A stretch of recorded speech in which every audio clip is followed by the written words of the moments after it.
കേന്ദ്ര സംഘത്തിൻ്റെ പ്രതിനിധികൾ ശ്രീ രാജീവ് കുമാർ അടക്കമുള്ളതായിരിക്കുന്ന കേന്ദ്ര പ്രതിനിധി സംഘവുമായിട്ടുള്ള ചർച്ച, ആ ചർച്ചയിൽ നമുക്കുണ്ടായിട്ടുള്ള എല്ലാ നഷ്ടങ്ങളെ സംബന്ധിച്ചും, അവിടെ മനുഷ്യ സമ്പത്തിന് നടന്ന നഷ്ടം, പ്രകൃതിക്ക് നടന്ന നഷ്ടം, അവിടെയുള്ള റോഡ്സ്, അവിടെയുള്ള ബ്രിഡ്ജസ്, അവിടെ നമ്മുടെ ജീവനോപാധികളുമായി ബന്ധപ്പെട്ട് നടന്ന നഷ്ടം, അവിടെയുള്ള ബിൽഡിങ്ങുകൾ, അവിടെയുള്ള സ്ട്രക്ചറുകൾ, അവിടെയുള്ള വീടുകൾ, അവിടെയുള്ള KSEB, അങ്ങനെ തുടങ്ങി ഏതെല്ലാം തരത്തിലുള്ളതായ നഷ്ടങ്ങൾ സംഭവിച്ചോ ആ നഷ്ടങ്ങളുടെ മുഴുവൻ കാര്യങ്ങളും അവരോട് വിശദീകരിച്ചു. 1200 കോടിയിൽ പരം രൂപയുടെ വലിയ നാശനഷ്ടം എല്ലാ മേഖലകളും കൂടെ സംഭവിച്ചതായി അവരോട് സംസാരിച്ചിട്ടുണ്ട്.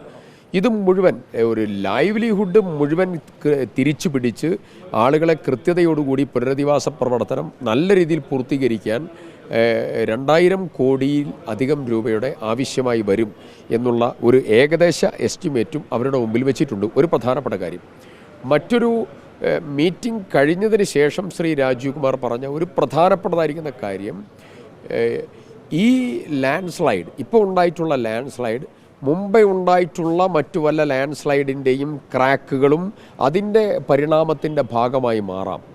ഈ ലാൻഡ് സ്ലൈഡിൽ ഒരു കാര്യം പ്രത്യേകം പറഞ്ഞു, ഞങ്ങൾ അതിൻ്റെ വിഷ്വൽ പ്രസൻറ്റേഷൻ ഉണ്ടായിരുന്നു, ഒരു വീഡിയോ പ്രസൻറ്റേഷൻ.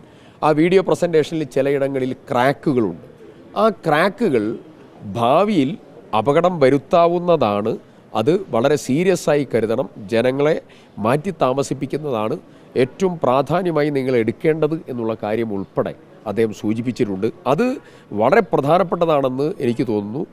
മിനിസ്റ്ററോട് സംസാരിച്ചിട്ടുണ്ട്. അത് ഗൗരവമായി സർക്കാർ എടുക്കണം.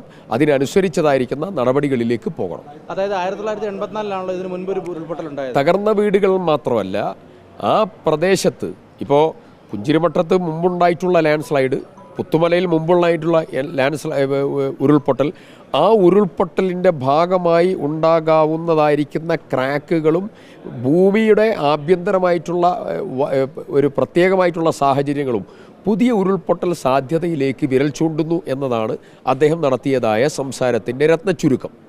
അത് വളരെ ഗൗരവതരമാണ്. അതിൽ പുത്തുമല അദ്ദേഹം പറഞ്ഞിട്ടില്ല. അദ്ദേഹം ഇതുമായി ബന്ധപ്പെട്ടതായിരിക്കുന്ന ക്രാക്ക് കണ്ട സമയത്താണ് അദ്ദേഹം വരുന്ന സമയത്ത് ഈ കാര്യം പറഞ്ഞത്. അതായത് മുൻപുണ്ടായത് 1980-കളിലാണ് അവിടെ ഉരുൾപൊട്ടൽ ഉണ്ടായത്. അന്നുണ്ടായ വിള്ളലുകൾ ഇപ്പോഴത്തെ ഉരുൾപൊട്ടലിന് കാരണമായി. ഇപ്പോഴും അവിടെ വിള്ളലുകളുണ്ട് അല്ലേ? ഇപ്പോൾ അവിടെ വിള്ളലുകൾ കണ്ടിട്ടുണ്ട്. ആ വിള്ളലുകൾ ഭാവിയിൽ അപകടം വരുത്താവുന്ന വിള്ളലുകളാണ്. അതുകൊണ്ട് തന്നെ അവിടെ ജനങ്ങൾക്ക് അവിടെ സുരക്ഷിതമായി താമസിക്കുന്നതിന് വലിയ പ്രയാസകരമായ സാഹചര്യം ഉടലെടുക്കാവുന്നതാണ്. അത് ജനങ്ങളെ ബോധ്യപ്പെടുത്തണം എന്ന പ്രധാനപ്പെട്ട കാര്യം അദ്ദേഹം പറഞ്ഞു. എത്ര സ്ഥലത്ത് ആ രീതിയിൽ വിള്ളൽ ഉണ്ടായിട്ടുണ്ടെന്ന് നമ്മൾ കണ്ടു. അതിന് വീഡിയോ കണ്ട സമയത്ത് ഒന്നിലേറെ ഇടങ്ങളിൽ ഉണ്ട് എന്നതാണ് നമുക്ക് ഫീൽ ചെയ്യുന്നതായ കാര്യം. അത് കൂടുതൽ ഈ ഒരു വിവരം കിട്ടിയത് കൊണ്ട് തന്നെ അത് വിശദമായി പരിശോധിക്കപ്പെടണം. വളരെ സീരിയസ് ആയിട്ടുള്ള പരിശോധനയ്ക്ക് അത് വിധേയമാക്കണം.